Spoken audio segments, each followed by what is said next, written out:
NTV as we crown up the month of January. There's lots that's actually now starting to bulb to just charter the course of 2023. One of them is appreciating environmental journalism, and we're going to be looking at the Uganda Conservation Media Awards. Now, just looking at last week, Uganda Wildlife Authority, in conjunction with conservation partner Wild Aid, are launching brand new Conservation Media Awards, and these will be rewarding and fostering excellence in wildlife conservation reporting, which has propelled wildlife tourism, contributing 8% of the country's GDP and also directly employing 500,000 people. Now, this morning I am joined by the communications manager, Uganda Wildlife Authority, Mr. Bashir Hanji, to shine more light on why they choose to do this now and what they intend to gain out of it.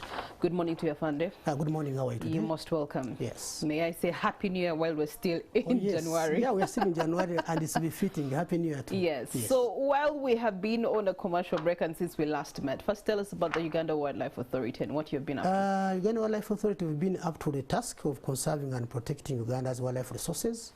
You know, that is our main mandate as an institution, and we do this with the neighboring communities and all the stakeholders.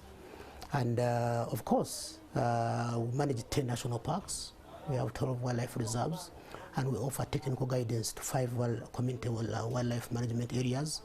When I talk about wildlife, I mean wildlife in and outside protected areas. I did say this sometime back and I'm repeating it, in and outside protected areas. We've been up to the task. We had a very good December, had very good visitations, and we hope that the situation is continuing to improve in terms of tourism numbers, the people who are coming to our protected areas, and of course enhancing and tightening security of our parks, ensuring that people who enter these parks come out safe as much as we possibly can. Okay. Yeah. All right. Detail us on this new initiative of appreciating environmental journalism and journalists. Actually, here we are appreciating people who are into conservation reporting. You'll appreciate that we have colleagues in various media houses out there who have given it their all. Some of them are writing spotlight stories, in-depth, detailed, analytical, investigative stories about conservation, about the environment. And the question has been, how do we appreciate these people? To us, these are equally conservation heroes. How do we appreciate them? But also the fact is that if I randomly go into a newsroom and I say I have a story, most people are like, is it about tourism, tour and travel? Because of the excitement that tourism that comes generic with tourism, yeah. And want to see places, see wildlife, see landscapes, you know, nature walks. So this has been more an attractive factor towards quite a number of reporters. So we are saying, how about conservation? And sometimes we don't want to differentiate between the two, whereas the two are related. And could you help us differentiate between the two? Now, when I'm talking about conservation, I'm talking about an enhance of tourism. When we conserve, we're enhancing what we can say, this is what we have as a country, come and see it. For example, if we don't have the wildlife in the country, okay, and it's all depleted, what are we going to sell as a country in terms of tourism? What are we going to tell people to come and see? So that's why you see we are putting a lot of attention on protecting our wildlife, protecting our heritage, wildlife heritage, ensuring that the habitats of wildlife are not encroached on, and the environment generally. So in terms of conservation, we want to ensure that we work for our own survival. Remember, we are not conserving for any other person.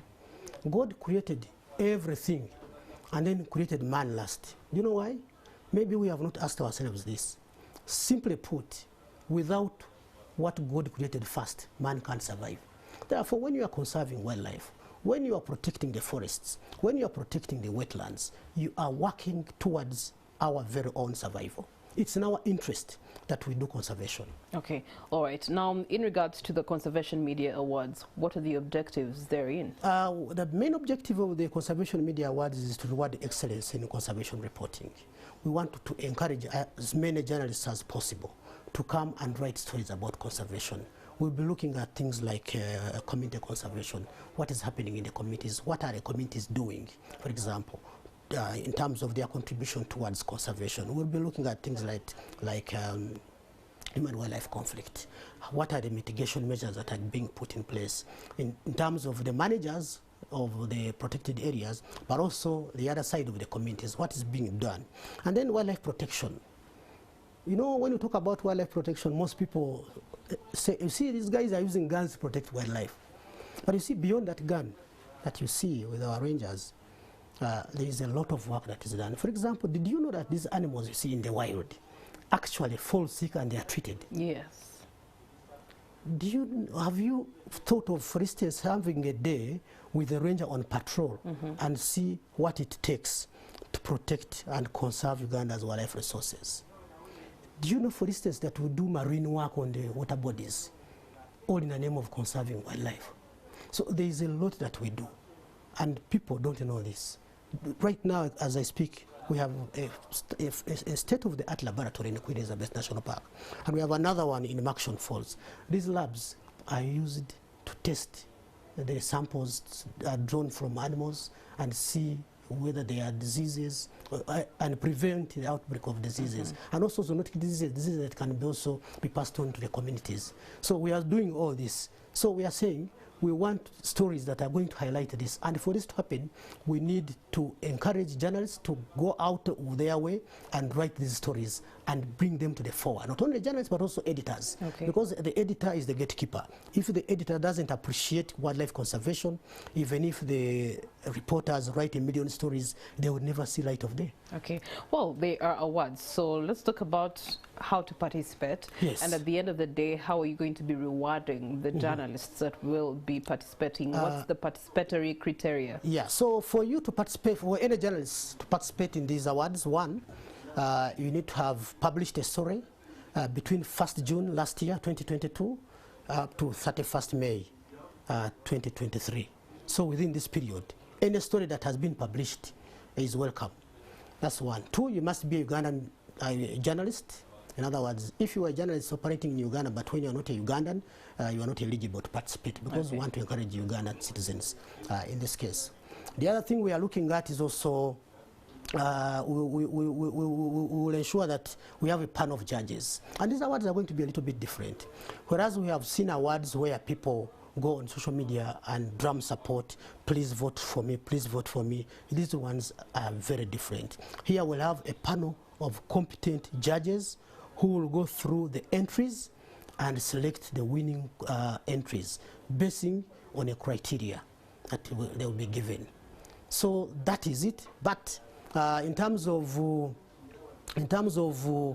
submission of entries, the deadline for submission of entries will be 31st May this year, and the entries will be sent to awards@wildlife.go.ug.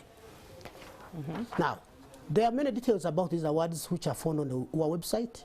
You can visit www.ugandawildlife.go.ug, rather www.ugandawildlife.org. You will see details about these awards, but the most important thing is that we have a 5 million cash prize for each winning entry in each of the categories. So tell us about the categories. We have a print category, but also we have bloggers, and then we have radio category, and we have TV category. Any of these, the winner will go home with a cash prize of 5 million, but also a 1-year entry to all the national parks of Uganda. Free entry? Yes, free entry for a whole year. Now, we have another standalone category of a wildlife photograph of the year. Wildlife photograph of the year. This one also attracts a cash prize of 5 million and a whole year entry into all the national parks of Uganda. Okay. Yeah. All right. Usually, I mean, while we do appreciate that there's media that's looking into conservation of wildlife, perhaps we would be expecting some sort of training that will come up as one of the rewards that you'll be giving. Is that something that the organizers have thought about? It is something we are thinking about. We realize that we need to do a lot of media training. Actually, even before the awards commence, I think in the next 1 or 2 months, we are going to have some media training. We will start with the northern region, and then spread to other parts of the country.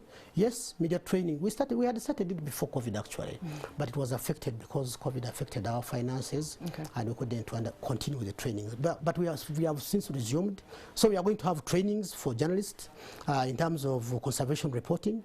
But the main thing is that we want as many journalists to participate in these awards, whether you are in Kampala or up country, it doesn't really matter. And if you are submitting an entry, for example, for TV and radio categories, please, this entry should also be accompanied by a script. It doesn't really matter the language. As long as the script is in English, we'll be able to follow. Okay. Yeah. Okay. All right. Now, away from the awards, let's look at the prospects of 2023 as far as wildlife conservation is concerned. Last time you were here, you were talking to us about a campaign that you had initiated. How far with that campaign and its successes? The campaign against illegal wildlife trade, actually, I can tell you that we have received a lot of feedback from stakeholders, and many of them think that we should continue it. It was initially a 6-month campaign, again supported by USAID through Wild Aid. Even these awards they also supported by Wild Aid. So this campaign, in our view, it is achieving the objectives because we are receiving so many, a lot of information. Of course, what we want to do was to make sure that we make people more conscious about issues of illegal wildlife trade. Now, we have seen many people giving us information. We've seen this, we've seen this. Even when we try out, maybe you find it as just suspicion, but it's good enough, you know, because you need a pointer where you can start from.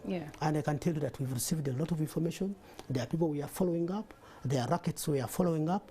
I may not disclose more about them, but it is working wonders for us. Okay. Earlier on, we were having conversation with the judiciary, and you know, they were sharing their sentiments on the year 2023 in regards to judiciary. And I know judiciary is in line with that campaign that you were running. Has the judiciary offered more support in helping you achieve what you're trying to achieve? The judiciary has been more supportive than ever before.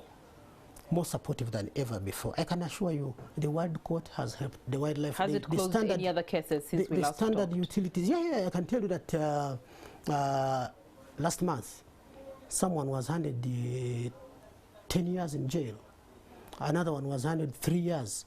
There are 3 more who were handed 4 years each. You know, so they are doing a good job. But remember, they're also guided by a law. Although how long someone should go to jail, or the duration, basically the duration of the sentence is at the discretion of the judicial officer. But at least I can tell you that they are good. They are doing a good job. They are being supportive. They realize that we need to work together to conserve Uganda's wildlife resources. That's one thing they have realized, and they're also working for their own survival. Like I said, conservation is in our own interest, not in the interest of the animals. The animals don't need us. The trees you see don't need us to live, but we need them to survive. So, Mr. Hanji, as we crown up January, there's always the New Year's resolutions and the plans for 2023. Yes. In your capacity and docket, what are the plans and what should Ugandans look out for in 2023? This is one of the initiatives, Uganda Conservation Media Awards. The second one is to build more capacity for my colleagues in various media houses so that we do a better job. You know, we are colleagues in this. We are working together. The difference is that I'm not in the media house, rather I'm not in a newsroom, they are in a newsroom, but working together basically and see how we make a contribution towards Mother Nature. We should not say in future that there once in a while existed Mother Nature. No, we should protect it today. Okay. And it should not be an option. All right. So for the interested applicants, how can they get more of this information? We are having a press conference at UWA today at around 9:30. We are going to officially announce the awards and receiving entries. We are going to use various media. For example, here we are here. We are going to use a number of social media platforms. We are going to be on various websites. And you know, these days information can travel very, very fast with the advent of citizen journalism. So I believe we are going to put this information on using a multimedia approach, and people will get to know, and we will look forward to receiving their entries. Yes. Okay. And so there's a question that has come through. Are the awards limited to a practicing journalist, or there could be a trainee journalist that has also been doing some good pieces? As long as this person wrote a piece or a story on radio or TV, and it was published Okay. Yeah, we want published work, not what someone write and send to us. No. If it is on NTV, we must say that the story actually aired on NTV. Okay. Okay. If it is a newspaper, we must say that actually a story aired in the news, was published in the newspaper. Okay. Yeah. Afande, we also run the Rainbow here with Daily Monitor, and we always see children writing stories. Are children eligible for these awards? If the stories meet the criteria, we have no problem. You have no problem? Yeah. Okay. As long as they meet the criteria that Yeah. we've been put across. All right. Please share with us the website for which people can actually start sharing. The website is www.ugandawildlife.org. Okay. Yeah. All right. And the email where to send the entries is awards@wildlife.go.ug. Okay, all right. Thank you so much, Mr. Hanji Bashil. Yes. And we're looking Did I forward invite you to the parks? Did I? No, you've not invited me to the last parks. time you were here, I How asked did you- it benefit you for me not to be in The your last time park we were here, over I asked you Christmas? why haven't you been to the parks? No, but I was in Semiliki last weekend. You were in Semiliki. So I guess you had a good time there. well, it wasn't with you, so it has to be with you because No you know worries. the conservation element of it better. I get your point.